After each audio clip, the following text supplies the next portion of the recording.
Il sera fier aussi, je crois. Mais alors, parlons déjà de vous, parce que vous êtes journaliste de...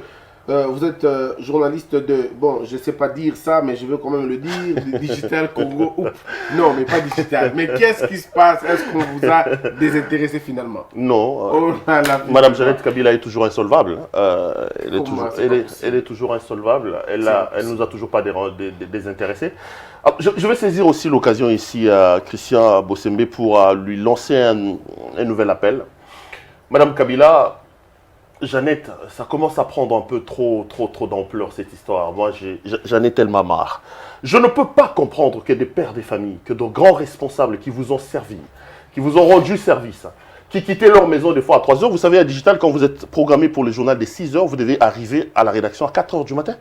Parfois avec vos propres moyens. Donc, les gens quittaient leur lit à 2 heures du matin pour arriver à l'heure au boulot. Mais et qu'après, vous ayez autant de mois d'arriérés. Non seulement ça, et qu'on vous demande de nous payer nos indemnités de sortie, vous ne les faites toujours pas. Je lance donc un appel à Mme Jeannette Kabila, la sœur jumelle de l'ex-président Kabila, qui est responsable des PCA de Digital Congo. Je pense qu'il est temps de finir avec cette affaire. Aujourd'hui, au lieu de régler les problèmes, elle commence à trouver des boucs émissaires. Non, c'est qui? Avant, c'était Moïse Katumbi. Après, c'est Bahati. Maintenant, elle va dans sa propre maison. Elle commence à chercher, est-ce que ce n'est pas ma bonne qui est en train d'instrumentaliser? Est-ce que ce n'est pas ma sentinelle qui est en train d'instrumentaliser? Ça n'est de trop. Un grand responsable comme moi, Mme Jeannette Kabila, je n'ai pas besoin qu'on m'instrumentalise pour que je réclame mes droits. Je suis père de famille, j'ai des enfants. Il y a 50 personnes qui sont à l'extérieur, pères de famille. Certains ont été chassés de leur maison parce qu'ils ne l'ont pas payé. D'autres ont vu leurs enfants ne pas rentrer à l'école parce que vous avez décidé d'arrêter de ne pas payer leur argent. Et puis les gens que vous accusez, Moïse Katumbi, au-delà de tout, c'est des gens qui ont travaillé pour le régime de son frère. Bahati, c'est des gens qui ont travaillé pour le régime de son frère. Aujourd'hui, si on demande à Mme Jeannette Kabila qu'est-ce qu'il a apporté pour que son frère puisse asseoir son régime, elle n'a rien apporté. Parmi les gens qui ont été cités, condamnés, des gens qui ont des sanctions à l'international, les Chadari, les Mende, est-ce que vous avez vu un seul membre de la famille de Kabila être sanctionné?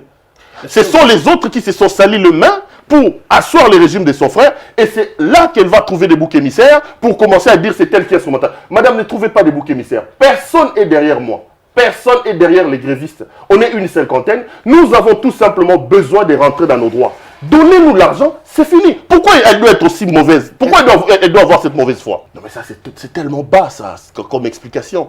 Digital Congo doit avoir une administration. J'ai toujours dit que l'administration de Digital Congo est gérée par un djihadiste qui ne connaît rien de l'administration et tout ce qu'il fait, c'est déployer l'administration de ces lettres de noblesse, c'est M. Gaston Lubangui.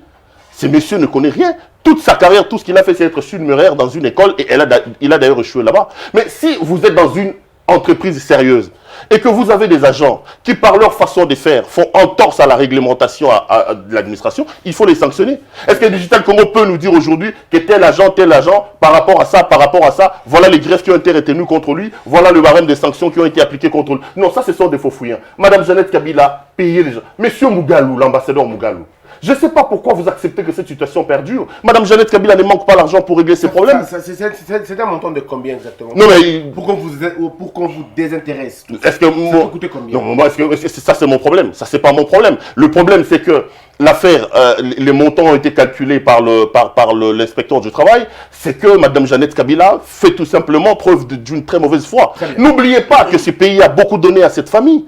N'oubliez pas ça. Si ce n'est pas comme ça que Mme Jeannette Kabila doit remercier les gens qui ont travaillé, qui ont rendu service à son frère. Très bien. Mesdames et messieurs, ils ont beaucoup reçu de ces pays. Ce n'est pas comme ça qu'ils doivent traiter les gens. Madame, payez l'argent des gens. Ne trouvez pas des boucs émissaires. Tel a dit, tel a fait. Avant de terminer, ça, ce que je vais dire est très, très important. J'ai reçu encore beaucoup d'appels de menaces. Beaucoup d'appels de menaces. Mme Jeannette Kabila, ou les turiféraires qui sont en train de flagorner autour d'elle, vous n'allez pas m'arrêter. Je suis prêt à aller jusqu'au bout pour mes droits. C'est un problème de droit, tout simplement. Alors, on te dit qu'on va te tuer, yozo sakanana dada. Est-ce que réclamer un droit, qu'est-ce que réclamer un droit à avoir avec manquer de respect à Dada? Est-ce que Dada ne peut pas régler le problème en payant les gens? Dans ce pays, Bossembe, je l'ai dit, nous avons eu des gens comme Saddam Hussein. Nous avons eu des gens comme Zingzong. Ils ont aussi tué les gens, mais ils sont où aujourd'hui? Ils sont où aujourd'hui? Rossi Mukendi est parti.